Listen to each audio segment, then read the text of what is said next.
serie de predicaciones expositivas del libro de Hechos.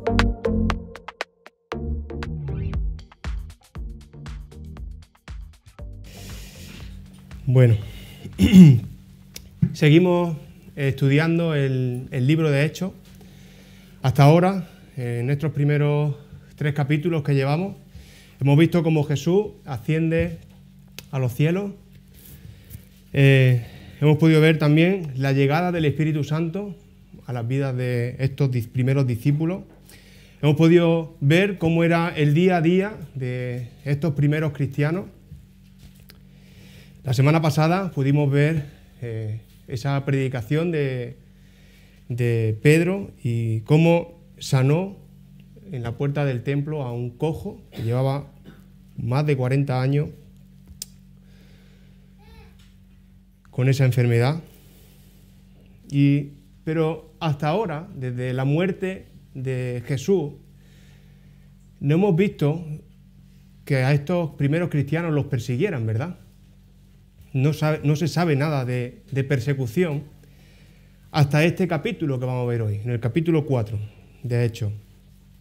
Y vemos, precisamente aquí, cómo la iglesia, esta iglesia incipiente, empieza a ser molesta para estos líderes judíos y comienza esta persecución.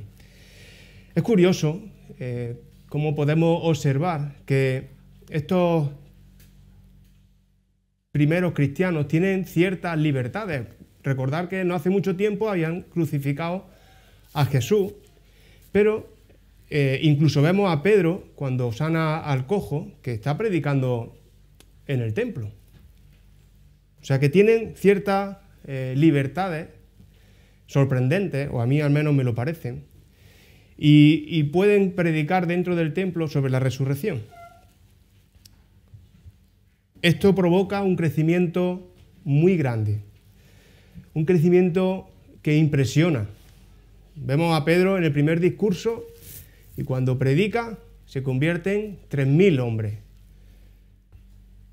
Vemos a Pedro predicar otra vez y se convierten otros 2.000 hombres. Ya son 5.000.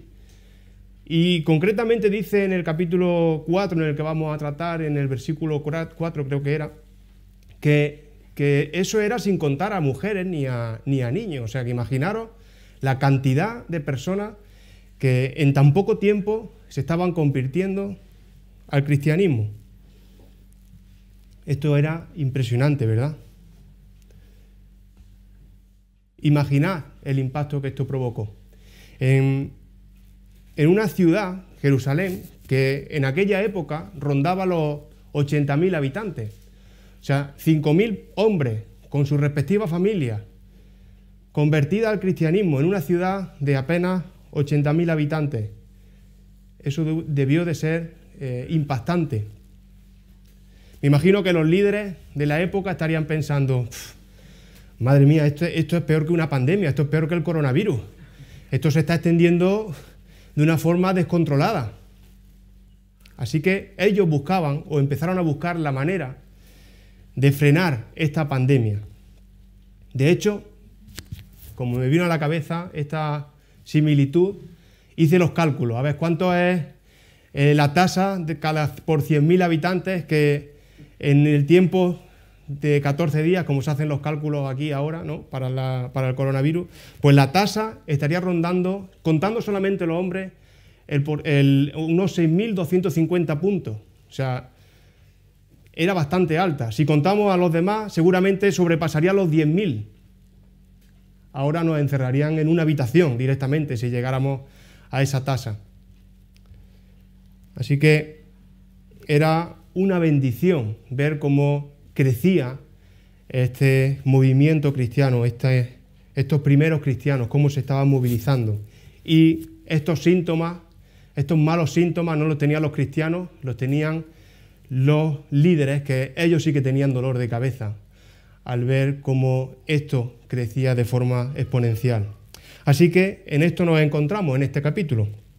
Vemos a líderes intentando dar freno a esta pandemia, por decirlo de alguna manera, cristiana. Pero esto no cogía por sorpresa a estos discípulos. Ellos ya habían sido advertidos por Jesús de que serían perseguidos. En Juan 15, versículos del 18 al 20, dice: si el mundo os odia, sabed que a mí me han odiado antes que a vosotros. Si fuerais del mundo, el mundo amaría lo suyo, pero porque no sois del mundo, antes yo elegí del mundo, por eso el mundo os odia. Acordaos de la palabra que yo os he dicho: el siervo no es mayor que su señor. Si a mí me han perseguido, también a vosotros os perseguirán. Si han guardado mi palabra, también guardarán la vuestra. Un poco más adelante, en el capítulo 16, en el versículo 2, también les dijo: os expulsarán de la sinagoga, y aún viene la hora cuando cualquiera que os mate, pensará que rinde servicio a Dios. Fijaos a los límites que llegaban. En este capítulo 4 se relata el primer brote de persecución cristiana, primer brote de persecución contra la Iglesia. Y en estos primeros 31 versículos, que yo lo he titulado, o esta predicación la he titulado como El plan de Dios soporta cualquier ataque, y yo lo he dividido en 3 puntos. En primer lugar, el deseo de estos líderes de apagar la llama. En segundo lugar, el segundo punto, yo lo he titulado la incapacidad para apagarla. La incapacidad de estos líderes para apagar la llama. Y en tercer lugar, o el último punto que vamos a tratar, es la reacción que este pueblo de Dios tuvo a cómo Dios obró en este asunto. Así que vamos a tratar el primer punto, que es el deseo de apagar la llama. Y vamos a leer los versículos a partir del versículo 1 del capítulo 4 de Hechos. Dice: mientras Pedro y Juan hablaban al pueblo, se presentaron los sacerdotes con el jefe de la guardia del templo y los saduceos. Estaban molestos de que enseñaran al pueblo y anunciaran en Jesús la resurrección de los muertos. Los detuvieron y los pusieron en la cárcel hasta el día siguiente, porque era ya tarde. Pero muchos de los que habían oído la palabra creyeron, llegando a ser unos 5.000, solo contando a los hombres. Están Pedro y Juan hablando al pueblo en el templo. Este acontecimiento es extraordinario, como he dicho antes, porque poco tiempo había pasado desde que Jesús había sido condenado a muerte, desde que Jesús había sido crucificado. Y ahora están estos apóstoles hablando sobre la resurrección de Jesús a un pueblo que pocas semanas atrás habían gritado, deseado matar y crucificar a Jesús. Y estaban predicándole a ellos y lo hacían en el templo. Y lo curioso de todo esto es que muchos además creían, muchos empezaron a seguirlo. Por este hecho me imagino que decidieron parar esto, como fuera, estos líderes. Lo primero que pudieron hacer es llevarlo a la cárcel, ya era tarde, y la única forma de callar a estos hombres era pues encerrándolos, privándoles de la libertad. No podían hacer mucho más en ese momento, así que bueno, eso fue lo que hicieron, llevarlo y bueno, ya lo juzgaremos mañana, ¿no? Porque los jueces o los ancianos, los líderes, no estaban en ese momento para poder reunirlo. Los que arrestaron a Pedro y a Juan, dice que era el jefe de la guardia. Él era el encargado de guardar o de mantener el orden en el templo, o en las inmediaciones del templo, lo que son los terrenos del templo. Los romanos daban el derecho a los judíos de vigilar el templo, y este era el encargado de hacer esto. Él tenía un estatus jerárquico de autoridad, una autoridad similar a la del sumo sacerdote. Así que este era alguien importante y con potestad para llevar a cabo este arresto. Estaban también los sacerdotes estaban divididos en 24 grupos, y esos 24 grupos se ordenaban por sorteo para servir en el templo un tiempo determinado o unos días determinados. Seguramente estos sacerdotes se molestaron porque estarían esperando con alegría o con bastante impaciencia que les tocara servir en el templo, y se encontraron con dos hombres que le estaban robando el protagonismo, no lo sé, pero seguramente fueron ellos los que dieron la voz de alarma al jefe de la guardia y les dijeron: oye, que estos están metiendo follón aquí, hacer algo, haz algo. Otros que estuvieron allí arrestando a estos dos hombres son los saduceos. Los saduceos son una de las cuatro sectas que conformaban el judaísmo, entre los que se contaban también los fariseos, contrarios totalmente a ellos, enemigos, archienemigos. Estaban también los esenios y los celotes, pero aquí están los saduceos. ¿Por qué? Pues generalmente estos saduceos eran gente importante, gente terrateniente, gente rica, aristócrata. Eran una minoría, pero eran muy influyentes. Y como eran muy influyentes, en los años en los que transcurren todo lo que conocemos como la muerte de Jesús, los primeros cristianos, la familia de los saduceos son los que gobernaban, o sea, los que eran los sumos sacerdotes. O sea, de ahí salían todos los sumos sacerdotes. Así que tenían bastante poder. Una de sus principales características era que rechazaban la idea de la resurrección. Así que tenemos a Pedro y a Juan arrestados, en primer lugar porque estaban enseñando sin ser maestros reconocidos por los líderes, pero sobre todo porque estaban predicando la resurrección, y esto molestaba bastante a estos saduceos. Porque que ellos consintieran esto podía provocar que esa verdad que exponían estos discípulos se convirtiera en una verdad, o sea, que el pueblo la aceptara tanto que convirtiera a los saduceos en herejes. Por lo tanto, su posición se convertía o se ponía en peligro. Así que ellos quieren derribar esto como sea, ¿no? No tienen cómo casar este asunto de la resurrección y quieren acabar con esto. Porque perderían privilegio, perderían posición. Así que ellos, la solución que tienen es: vamos a apagar la llama, vamos a acabar con este asunto porque no nos lleva a ninguna parte, antes de que esta llama se convierta en un fuego tremendo que no podamos apagar. Pero creo que ya iban un poco tarde. La llama ya era un fuego grande, aunque ellos pensaran que no. Y ese fuego estaba rindiendo corazones, estaba provocando que muchas personas cayeran a los pies de Cristo de una forma increíble, como hemos visto, ¿no?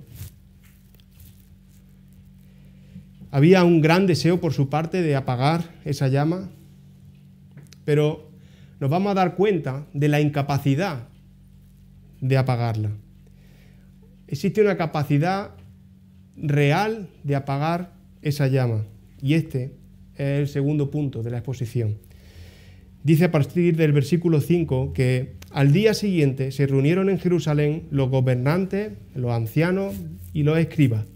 También estaban Anás, el sumo sacerdote, Caifás, Juan, Alejandro y cuantos descendían de la familia de los sumos sacerdotes, y pusieron en medio a Pedro y a Juan. Pedro y Juan no ofrecieron resistencia. Ellos dijeron: ¿que nos queréis arrestar? Arrestarnos. No pusieron oposición a ser arrestados. Tampoco pusieron oposición a ser llevados ante todas estas personas. Ellos siempre estuvieron confiados y sabiendo que Dios estaba al control de toda la situación. Ellos estaban viendo esta situación como una oportunidad para predicar en un lugar donde era muy difícil, ante el concilio. Así que están ante estos líderes judíos que están compuestos por los gobernantes, que son los jefes de los sacerdotes que comentaba antes. Están ante los ancianos, que son también los jefes de la familia y de las tribus. Están también ante los escribas, que son los expertos en la ley. Estos generalmente eran los fariseos. También está Anás, que era el sumo sacerdote, por llamarlo de alguna forma, emérito, porque no era el reconocido por Roma. Pero sí que era el sumo sacerdote moral, porque atendía mucho sus consejos. El sumo sacerdote impuesto por Roma era Caifás, que era su yerno. Pero, como he dicho, Anás conservaba ese poder de puertas para adentro. Y en esta ocasión están los dos, Anás y Caifás. Aparecen otros dos nombres, que es Juan y Alejandro. Nada se sabe de Alejandro, no se sabe quién es.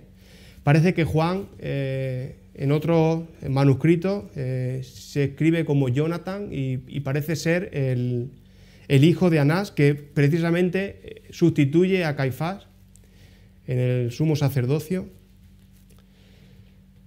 Otros que están allí son la familia de los sumos sacerdotes. Vamos, allí no falta ni el gato, allí está todo el mundo para ver qué pasa con estos dos discípulos de Jesús.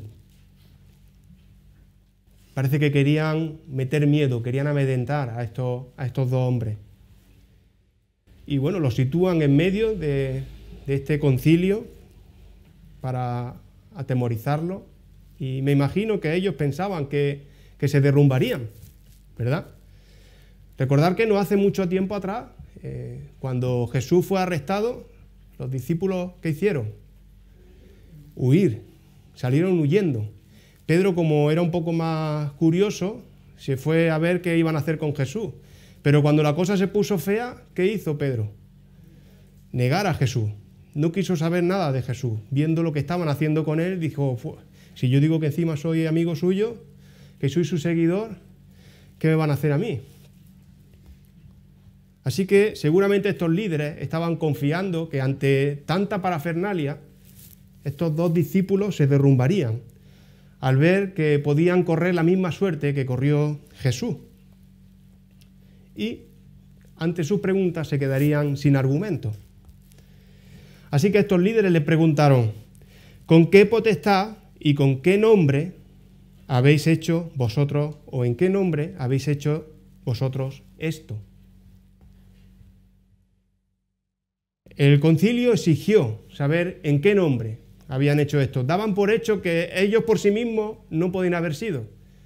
Pero ¿en qué nombre lo hacéis? Intentaron que metieran la pata de algún modo. Sabían que alguien superior había hecho aquello. Se referían a la sanación, ¿vale? Del cojo que vimos la semana pasada.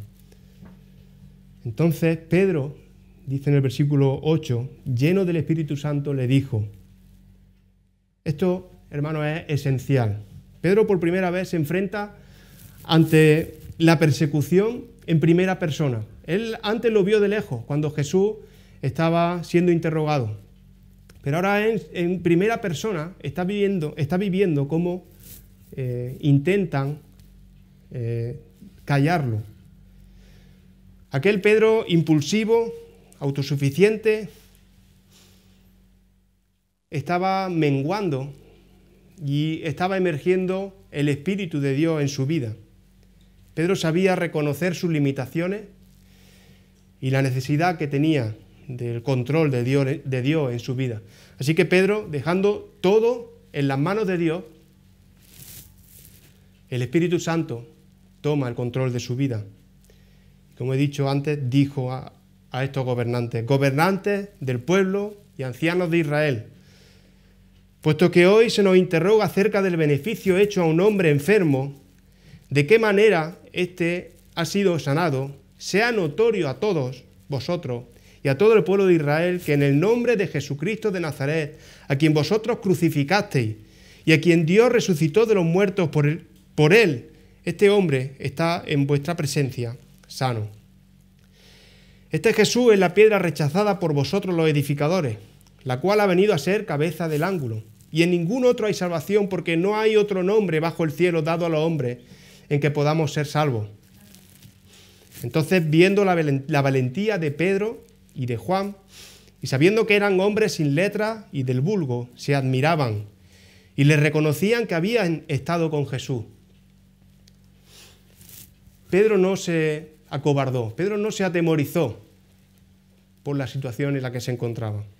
Pedro demostró valentía y comenzó su discurso atacándolo. Lo atacó por la incongruencia del interrogatorio. Lo estaban acusando de haber sanado a un hombre enfermo. ¿Pero qué tenía de malo esto? De una forma sutil, estaba atacando a esos jueces que lo juzgaban de forma injusta. No había por dónde coger que sanar a un hombre enfermo por tantos años pudiera estar mal. Pedro no se quedó ahí. No se centró en que si era justo o no ese juicio.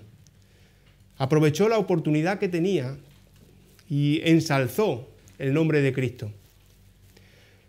No sin volver otra vez a acusar a este tribunal por la crucifixión en el pasado de Jesús, pero otra vez volviendo a ensalzar a Cristo diciendo que Dios lo había resucitado. Con esta declaración, Pedro le estaba diciendo que sepáis que muchos estáis presumiendo de que amáis a Dios, pero la realidad es que estáis enfrentados a Él. La realidad es que estáis luchando contra Dios. Más que enemigos, más que amigos, sois enemigos de Él. Pedro fue muy valiente haciendo esta declaración. Parece que no pensó en las consecuencias de lo que esto acarrearía. Pero yo creo que sí que pensó, porque las consecuencias, él ya había comprobado en sus propias carnes las consecuencias de negar a Jesús. La tristeza en la que se sumió Pedro cuando negó 3 veces a Cristo. Así que sopesó y vio que era bastante mejor ensalzar a Cristo y decir la verdad que sufrir diciendo una mentira.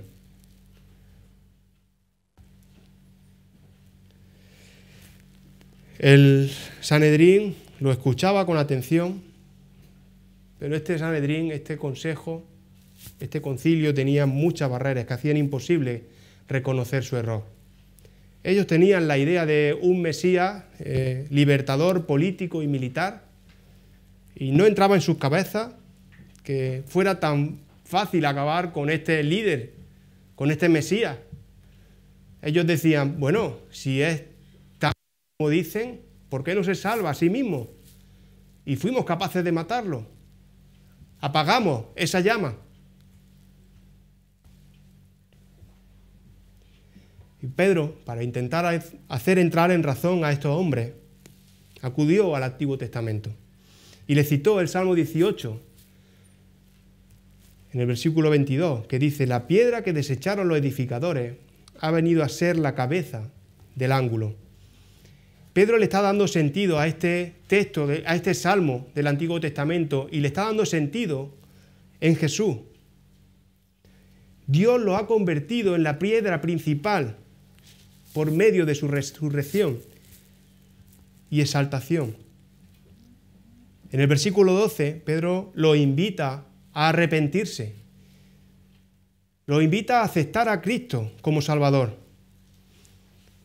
Acaba de declarar que la sanación del enfermo había sido en el nombre de Jesús, y ahora le declara que Jesús, además de ser una fuente de sanación física, es la única fuente de salvación. No hay otra manera. Él es la única fuente de salvación para cada uno de nosotros. Dice que en ningún otro hay salvación, porque no hay otro nombre bajo el cielo dado a los hombres en que podamos ser salvos. Esta verdad, aunque no suavizó los corazones de estos hombres que interrogaban a Pedro y a Juan, pero sí que quedaron impresionados por el denuedo de estos hombres. Quedaron maravillados que hombres sin cultura, que hombres sin preparación rabínica reconocida, hombres que no eran teólogos, eran pescadores, pudieran debatir con tanto denuedo y con tanta eficacia acerca de la Escritura. fueron capaces de reconocer, recordaron en ese momento cómo Jesús hablaba, cómo Jesús defendía con el Antiguo Testamento, con las Escrituras que ellos conocían, cada una de las cosas. Y al ver cómo lo hacían, les recordaron a Jesús y reconocieron que verdaderamente estos hombres habían estado con él. Es que aquí el Espíritu Santo habitaba y dominaba las vidas de estos hombres. Por lo tanto, era razonable que pudieran reconocerlo. Cuando vemos con perspectiva toda la vida de estos discípulos, nos damos cuenta del proceso de aprendizaje, del cambio tan radical en estos hombres. Pedro no era así antes, ¿verdad? Pedro había cambiado. Pedro había sido transformado por el poder de Dios. Pedro había aprendido a descansar en Dios, a ser paciente, a confiar en Él completamente. Y vemos un Pedro ahora eficaz en las manos de Dios. Y es maravilloso, ¿verdad? En el versículo 14 sigue diciendo, y viendo al hombre que había sido sanado, que estaba en pie con ellos, no podían decir nada en contra. Entonces le ordenaron que salieran del concilio y deliberaban entre sí, diciendo, ¿qué haremos con estos hombres? Porque de cierto, señal evidente ha sido hecha por ellos, notoria a todos los que viven en Jerusalén, y no lo podemos negar. Sin embargo, para que no se divulgue más entre el pueblo, amenacémoslos para que no hablen de aquí en adelante a hombre alguno en este nombre. No sabían qué hacer, no sabían por dónde coger este asunto, porque intentaron acorralar a Pedro y a Juan y al final los acorralados fueron ellos. Porque no podían negar que un hombre que durante 40 años había estado allí esperando a ser sanado, ahora podía estar con ellos, junto a ellos, de pie. Era evidente. Así que tienen que pensar qué hacer. Y por eso los invitan a salir. A ver, retirar un poco porque esto lo tenemos que hablar. No podemos tomar una decisión, y menos con vosotros delante, porque si no ya nos vaya a machacar. Y a la conclusión que llegan es que no podemos hacer nada. Vamos a intentar asustarlos, pero que no podemos hacer nada. La defensa de estos dos hombres había sido perfecta y de nada lo podían acusar. Porque estos dos hombres, Juan y Pedro, no estaban intentando alejar al pueblo de Dios, sino todo lo contrario, intentaban acercarlo a Dios. Pero estos líderes llenos de oscuridad, muy llenos de oscuridad, en tinieblas absolutas, deciden, ante la evidencia, prefieren cerrar los ojos y seguir con sus privilegios. Y deciden amenazarlo, con la esperanza de que, bueno, se asustan, a ver si se asustan y, bueno, para esto un poco y mientras que sí, que no, pues vamos tirando para adelante, ¿no? Pero frenar esta avalancha cristiana era ya imposible. Dice en el versículo 18 que entonces los llamaron y le ordenaron que en ninguna manera hablaran ni enseñaran en el nombre de Jesús. Pero Pedro y Juan respondieron diciéndole, juzgad si es justo delante de Dios obedecer a vosotros antes que a Dios, porque no podemos dejar de decir lo que hemos visto y oído. Juan y Pedro tenían las cosas muy claras. No podemos obedecer a vosotros si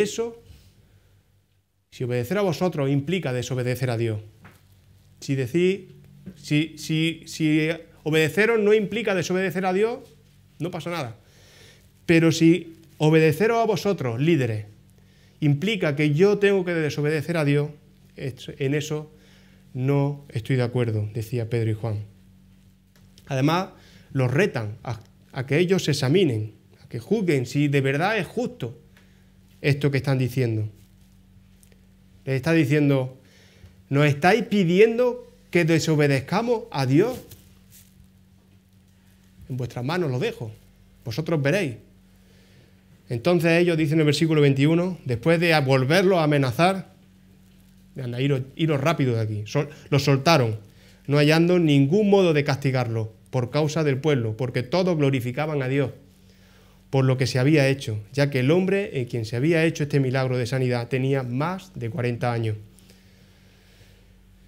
Como he dicho antes, el concilio parece que estaba un poco con las manos atadas, el pueblo estaba glorificando a Dios, muchas personas allí, y muchas glorificando a Dios. Recordar la tasa de incidencia, eran muchos los que habían creído, y la presión social era grande. Además, por supuesto, de la eficaz intervención de Pedro, gracias también al Espíritu Santo que le ayudó, ¿no? Así que finalmente son puestos en libertad. Y esto nos lleva al último punto, la reacción del pueblo de Dios. Dice en el versículo 23 que al ser puestos en libertad vinieron a los suyos y contaron todo lo que los principales sacerdotes y los ancianos le habían dicho. El deseo de Pedro y de Juan no fue la de irse a descansar. El deseo de Pedro y de Juan, su principal deseo fue la de ir a los otros hermanos, que seguramente estaban preocupados, reunidos, orando por estos dos hermanos. Y ellos le contaron todo lo que había pasado, con pelos y señales. Era una forma de animarse uno a otro, de ver cómo el poder de Dios había obrado en este asunto. Me imagino que estos hermanos que estaban esperando impacientemente ver qué pasaba con Pedro y con Juan, lo pasarían mal, estarían pasando miedo. Pero al verlo allí, sano y salvo, lo llenaría de gozo. Y dice en el versículo 24, ellos, al oírlo, alzaron unánime la voz a Dios y dijeron, soberano Señor, tú eres el Dios que hiciste el cielo y la tierra, el mar y todo lo que en ellos hay. Que por boca de David, tu siervo, dijiste, ¿por qué se amotinan la gente y los pueblos piensan cosas vanas? Se reunieron los reyes de la tierra y los príncipes se juntaron en uno contra el Señor y contra su Cristo. Y verdaderamente se unieron en esta ciudad Herodes y Poncio Pilato con los gentiles y el pueblo de Israel contra tu santo Hijo Jesús, a quien ungiste para hacer cuanto tu mano y tu consejo habían antes determinado que sucediera. Y ahora, Señor, mira sus amenazas y concede a tus siervos que con toda valentía hablen tu palabra, mientras extiendes tu mano para que se hagan sanidades, señales y prodigios mediante el nombre de tu santo Hijo Jesús. Yo no sé si a vosotros pasa igual. A mí en este texto me llama algo, y no de ahora, sino de siempre, me llama muchísimo la atención. Está en el versículo 29. Estos hermanos se sienten amenazados y ruegan a Dios, ¿por qué? Por valentía. Por valentía. No están pidiendo, Señor, protégenos, que no nos pase nada. No, Señor, danos valentía para que sigamos predicando tu palabra. A mí me llama esto poderosamente la atención. Porque siento que la iglesia de este siglo XXI estamos un poco distraídos en nosotros mismos. Nos miramos demasiado el ombligo en demasiadas ocasiones. A menudo cuando oramos nos olvidamos cuál es el plan de Dios. ¿Cuál es el plan de Dios? El plan de Dios es exaltar a Cristo. No es asegurarme bienestar a mí. No es darme seguridad física. Es verdad que Dios nos ama. Es verdad que Dios nos cuida. Que Dios nos protege. Pero todo esto debemos de alzarlo a una esfera un poco más elevada, a la espiritual. porque de esta manera podremos comprender todo esto un poco mejor. Vivimos en un mundo caído, que va a la deriva, y que por la gracia de Dios, algunos ya hemos sido rescatados, ¿verdad? Hemos sido rescatados para salvación y para vida eterna. Pero seguimos en este mundo, ¿verdad? Seguimos en este mundo y por lo tanto las cosas malas, pues nos siguen salpicando. Nos sigue salpicando el dolor, nos sigue salpicando el sufrimiento, nos sigue salpicando la muerte. Estas personas comprendieron que todo esto no tenía mayor importancia, que lo realmente importante es que Cristo fuese proclamado hasta lo último de la tierra. Y por eso oran, para que el Señor los capacite con mucha valentía. No oran por protección, oran por valentía. Y esto es increíble. Pedro y Juan habían demostrado que eran personas nuevas, ahora eran valientes para enfrentar a todo un Sanedrín, y lo hicieron no en su fuerza, sino con el poder del Espíritu, pero no estaban conformes y querían más. Querían ser más valientes todavía. De hecho, enfrentarían muchas más dificultades, pero tenían claro que no podían callar. No podían callar. Dice en el versículo 31 que cuando terminaron de orar, el lugar en donde estaban congregados tembló y todos fueron llenos del Espíritu Santo y hablaban con valentía la palabra de Dios. La llama estaba prendida, pero ya no era una llama, era un incendio con infinidad de focos avivados por el Espíritu Santo y era imposible de apagar. Era un incendio que tenía muchos focos imposibles de apagar. Estos líderes no fueron capaces de apagar nada. Con su incompetencia lo avivaban más todavía. Fijaos que a pesar de la mucha persecución que ha tenido la Iglesia a lo largo de los siglos, la Iglesia sigue viva hoy después de 2000 años y está extendida por todo el mundo. Muchos son los que han muerto a causa del Evangelio, pero la Iglesia sigue viva. Ese es el plan de Dios. Esto es un milagro maravilloso que podemos disfrutar. Y yo pregunto, ¿queremos participar de este incendio? Hay dos formas en las que puedes participar. O luchando en su extinción y torpemente lo va a avivar más todavía. Ya hemos visto el ejemplo. O puedes luchar avivando el fuego, avivando la llama que hay en ti, que el Espíritu Santo ha puesto en ti. Aviva este fuego y participa y disfruta de una vida con sentido, una vida dedicada al único y verdadero Salvador, al único y verdadero que lo merece. Entrega tu vida completamente a Él. Y Él te va a entregar lo más maravilloso que tiene, que es una vida junto a Él, eterna y maravillosa. Que el Señor nos ayude a ser conscientes de esta realidad,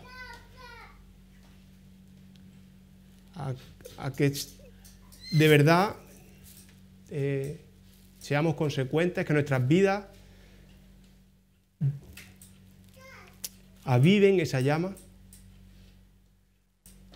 para que podamos ser herramientas útiles en las manos del Señor, para ese plan perfecto que es el que conocemos, ¿no? El exaltar a Cristo y bueno, reflexionemos cada uno, ¿no? Cada uno sabemos cuál es nuestra manera de vivir. Estamos muy distraídos en este siglo XXI. Hay muchas cosas que nos distraen. No hace falta luchar para apagar la llama. Satanás es mucho más sutil y apaga nuestras llamas con entretenimiento, con distracciones. Hay que estar muy alerta. Hay que estar muy alerta. La iglesia a día de hoy, en muchos lugares, la vemos muy diluida, pero necesitamos del Espíritu. El Señor lo ha puesto en nuestras vidas. Hagamos uso de Él y avivemos este fuego. Amén. Señor, gracias por tu palabra. Gracias porque en ella podemos siempre aprender. Un verdadero privilegio el poder aprender de ella. Y te ruego, Señor, que avive nuestros corazones, que no seamos pasivos, que realmente vivamos el Evangelio de forma real, viva y eficaz, Señor. Que nos dejemos de tonterías, que te miremos a ti, que miremos a Cristo, Señor, que exaltemos su nombre. Señor, queremos servirte. Queremos servirte. Ayúdanos, Señor, a hacerlo de la forma que tú quieres. Ayúdanos, Señor. Amén.